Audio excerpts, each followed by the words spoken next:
تو میں یہ سوچ رہی تھی کہ جیسے انسان دل کی بات مانتا ہے تو یہ اللہ اور بندے کے درمیان حائل ہو جاتی ہے بات، اور جیسے ہی دل کے ڈائریکشن کو ٹھیک کرتا ہے تو وہ جو ہے وہ رب کی طرف لے جاتی ہے انسان کو. تو یہ دل کی بات مانتا ہے اس وقت جیسے ہی انسان غافل ہوتا ہے. تو مجھے بیسک جو ہے نا ریزن وہ نظر آ رہی تھی غفلت. تو اصل میں بیسک مجھے ایسے فیل ہوتا ہے کہ جیسے نا دل ہی ہے اصل میں، لیکن اس کی ڈائریکشن چینج ہوتی ہے تو وہ رب کی طرف چلا جاتا ہے اور اپنی ہاتھ میں اپنے اختیار میں آ جاتی ہے، تو پھر وہ رب کے درمیان اور بندے کے درمیان جو ہے وہ ایک پردہ ہو جاتا ہے. تو کیسے اس کو پھر دور کریں غفلت؟ لِكُلِّ شَيْءٍ ثَقَالَةٌ وَثَقَالَةُ الْقُلُوبِ ذِكْرُ اللَّهِ وَلَا تَكُونُوا كَالَّذِينَ نَسُوا اللَّهَ. بنیادی چیزیں دو ہی ہیں اور دو سے بھی ایک ہی ہے، اللہ کو نہیں بھولنا. مجھے ایسا لگتا ہے جیسے نا شاید نیت اور ارادہ جو ہے نا انسان کی زندگی میں سب سے زیادہ مرکزی کردار ادا کرتا ہے. جس وقت ہم کوئی کام کرنے کی نیت کر لیتے ہیں، ارادہ کر لیتے ہیں، مثلا اللہ کو یاد رکھنے کی نیت کر لیتے ہیں کہ اس ٹائم پہ میں نے فلاں طریقے سے یا فلاں انداز میں اللہ کی بات کو ذہن میں رکھنا ہے، یاد رکھنا ہے، یہ کام کرنا ہے، وہ کام ہو جاتا ہے. مجھے یوں لگتا ہے کہ جیسے ہم بہت زیادہ ارادے نہیں باندھتے، غفلت تب آتی ہے. غافل انسان تب ہوتا ہے. مثال کے طور پر آپ دیکھیں، جب آپ گھر گئے ہوں گے تو آپ اتنے ایکٹیو نہیں رہے ہوں گے. وجہ کیا تھی؟ آپ کے ارادوں کی کمی. ارادے نہیں تھے، نیت. بہت ساری چیزوں کے انسان نیت ہی نہیں کرتا. اچھا کہتا ہے چلو اب اتنی دیر تو ریلیکس ہو ہی جائیں. یہ دراصل ریلیکس ہونا پتہ کیا ہے؟ اللہ کو بھولنا. انسان اس موقع پر ٹھیک ہے کہ انسان گھر والوں سے بھی بات کر رہا ہے، ایون اس نے آرام بھی کرنا ہے، لیکن آپ نے جب کبھی جس وقت کو یوٹیلائز کرنے کا پروگرام نہیں بنایا آپ سوئیں گے. آپ نے اگر خود ارادہ نہیں کیا آپ کو نیند آئے گی، آپ آرام کریں گے، آپ گپ شپ کریں گے، آپ اور ایکٹیویٹی ایسی کر لیں گے جس میں آپ کا وقت استعمال تو ہو جائے گا، پازیٹیولی یوٹیلائز نہیں ہوگا. پازیٹیو یوٹیلائزیشن آپ کی پلاننگ سے ہوگی، پازیٹیو یوٹیلائزیشن آپ کی پہلے سے کیے گئے ارادے سے ہوگی، نیت سے. نیت کے ساتھ ایک کام کو کرنے کا عزم کر لیں گے انشاءاللہ تعالی، اس سے پھر غفلت نہیں آئے گی. کرنے کے لیے جب آپ کے پاس بہت سارے کام نہیں ہوتے، کوئی ایک کام ہے، مثلا میں نے دیکھا ہے ایک خاتون ہے، اس کو سارے دن میں صرف کھانا بنانا ہے، وہ کھانا ہی بنائے گی. ایک خاتون ہے، اس نے کھانا بنانے کے ساتھ کپڑے بھی واش کرنے، برتن بھی واش کرنے، اور اس کے ساتھ ساتھ جو ہے بچوں کو بھی لک آفٹر کرنا ہے، وہ سارے کام کر لے گی. ایک خاتون ہے کہ جس نے اس کے ساتھ ساتھ بچوں کو پڑھانا بھی ہے، وہ بچے بھی پڑھا لے گی. کام ایڈ ہو گیا نا. ایک اور خاتون ہے کہ جس نے اپنے بچے پڑھانے کے ساتھ ساتھ کسی کے بچے بھی پڑھانے، وہ یہ بھی کام ایڈ کر لے گی. دیکھیں آپ کی صبح آپ کی شامیں اس پہ اللہ کا ذکر شامل ہے. اس شہر میں ذرا دیکھیں لاکھوں افراد ہیں، کتنے افراد ہیں جو صبح کے ٹائم پہ اللہ کو یاد کرتے ہیں، یہ شام کو جانتے ہیں کہ ان کی پلاننگ میں شامل نہیں ہے، ارادہ نہیں ہے، لہذا غافل ہے.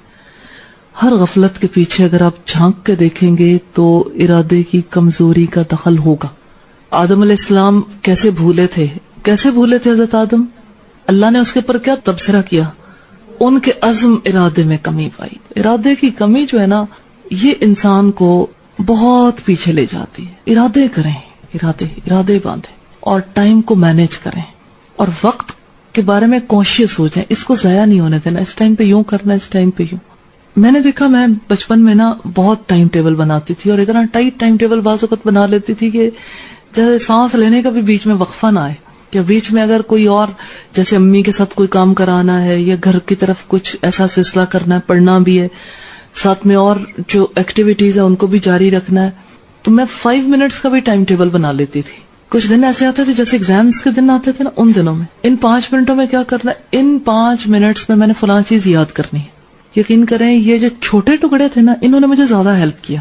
چھوٹے چھوٹے ٹکڑوں کے دوران، ٹائم کے چھوٹے چھوٹے پیسز، اس دوران میں مجھے کتنا کچھ یاد کرنے کا موقع ملا اور کتنا کچھ ریوائز کرنے کا موقع ملا. اور پھر میں نے یہ دیکھا کہ میں جیسے رمضان آتا تھا، بہت بچپن کی بات ہے، تو میں اپنے رمضان کے لیے پلان کرتی تھی میں نے کتنا کچھ پڑھنا ہے، اور حصوں میں بانٹ کے کہ ایک کتاب کو جب میں نے پڑھنا ہے، یہ کوئی چیز پڑھنی ہے، تو میں ایسا نہ ہو کہ صرف اسی کی وجہ سے میری طبیعت فیڈ اپ ہو جائے اور میں اس کو چھوڑ دوں.